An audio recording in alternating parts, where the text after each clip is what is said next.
So what is up, everybody? It's Rodak from Rodak Survival. We're back with some more video today. So recently, guys, I've had some big changes going on in my life. I got a new job. It's a pretty great career. I have some other things going on that are great, but most importantly, guys, if you follow me on social media, which you can catch all those links down in the description, if you ever want to talk about anything, or you ever just want to say hey, or I like the video, or follow along with everything we got going on, you can always hit up any of my social media links down in the description. But most importantly, guys, the biggest thing that's changed in my life is I was saved. And no, I wasn't saved from drowning. I wasn't saved from a car accident. I wasn't saved from any of those things. I was saved in the biggest way that you could possibly be saved on this earth. And that was accepting the Lord Jesus Christ into my heart. Now, I don't want to get too political and I don't want to get preachy.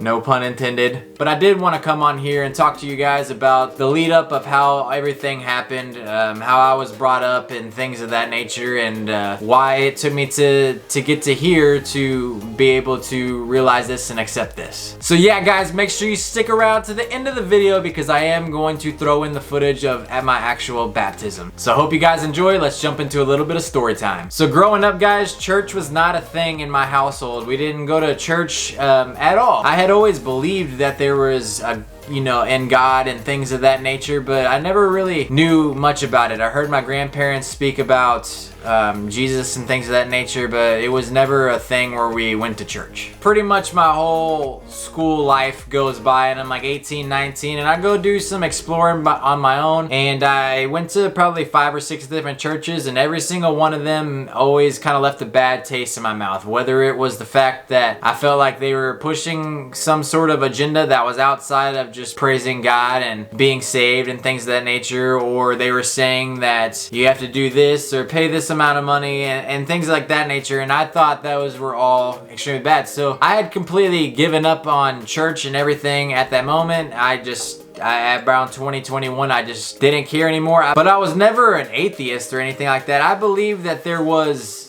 God, but I didn't know what God was, if that makes sense. I didn't know if God was the God we hear about in Christianity. I didn't know if God was the God we hear about in the Muslim culture, in the Hindu culture. I didn't know if we were just some science experiment by some aliens. I didn't know what God was, but I'm not saying that anybody was wrong, and that's what I want to get by the most to you guys. I was very open-minded about it and would listen to everybody's argument, and everybody had something that made sense to me, whether it was scientifically, coincidentally, whatever the case may be. I'm like, yeah, that makes sense. So it's just one of those things where I was going back and forth with it, but I never could put my foot over the line and definitively say, yes, I think this is it. I am a contrarian when it comes to a lot of things. I always like to challenge conventional wisdom. If you say that it has to be done this way, or this is how things are done, I am a person that always asks, well, why does it have to be done that way? Why can't we do it a different way? And so that's what I always did. When I would hear someone from a Christian view, I would always say, like, yeah, that makes a lot of sense, but I listened to this Jewish guy tell me about something yesterday. Why can't it be that?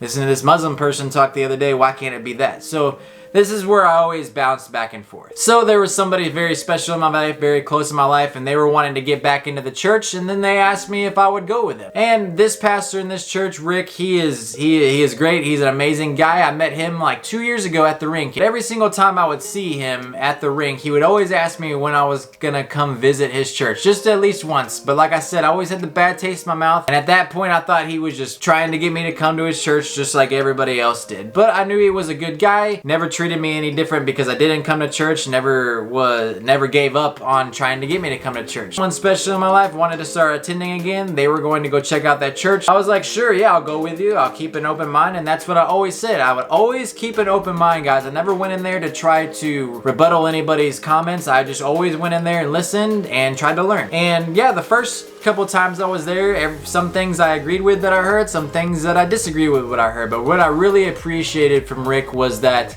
I could tell that he was not trying to pander what he was saying to try to keep anybody in the church. He had a true burden in his heart, and I could tell he really believed what he was saying, and he had a true burden in his heart that all he wanted was people to be saved, whether it was at his church or any other church. He didn't, of course he wanted to see you there, but it was one of those things where he was not going to change what he was preaching about. He was going to treat the children the same as if it was an old school way. It's a very old school mentality of, you know, just preaching, Bible preaching. So it was one of those things that even though I might have not agreed with everything he said, I definitely 100% respected the fact that he was, just because he saw me there and it was my first time, he was not going to hold his tongue to try and keep me there. He was going to speak because this is what he believed in. Now, I don't want to ramble on too long, but going on a little bit further, it's like 4 or 5 weeks in, and I'm starting to read the Bible. I joined the discipleship class, was going to Bible study before services and everything. So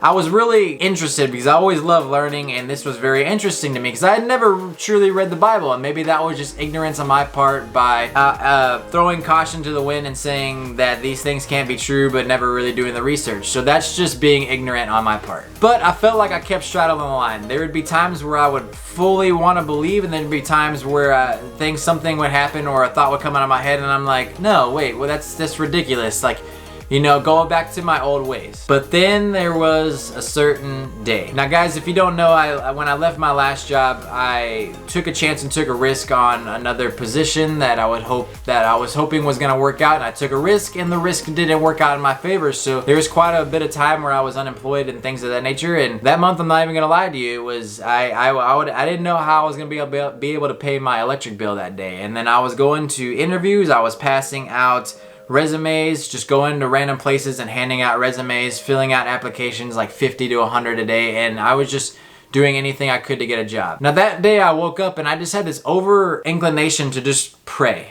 And not pray just because I wanted something in the moment and not be selfish. I just had this over inclination to genuinely pray, as if I was a believer. And so that's what I did. And I just prayed to God. I just said, God, I don't know if this is selfish. I don't really know how this prayer stuff works, all these other things, but I just need help. I need guidance.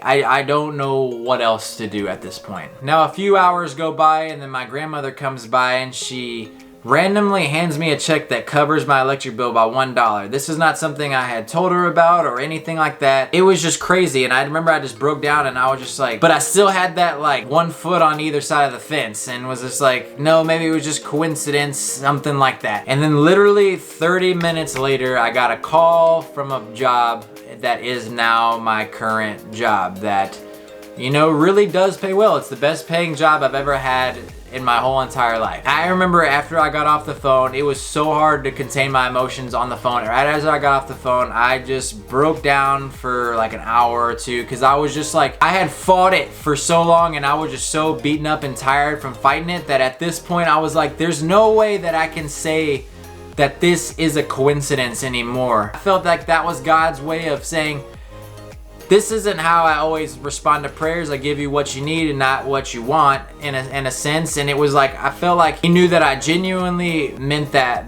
day, and that I genuinely needed help. And I was giving up all that not selfish, but all that pride of like, I can do this on my own, and just giving it up to him and leaving it in his hands. And he was gonna prove to me that day that I got you, and you're either gonna see it right now or you're not. And so 2 days later passed, and Pastor Rick witnessed for me, and I broke down again in his office and talking to him, and that day I was saved. And then a week later I had my baptism. So guys, like I said, I don't want to be preachy. I don't want to tell anybody this is how they should live their life. I think everybody should live their life happily and freely how they want to. I just wanted to come on here and share the story with you guys of my, I'm gonna go ahead and cut over to me getting my baptism now. So yeah guys, I hope you all enjoyed, and I will see you on a later video.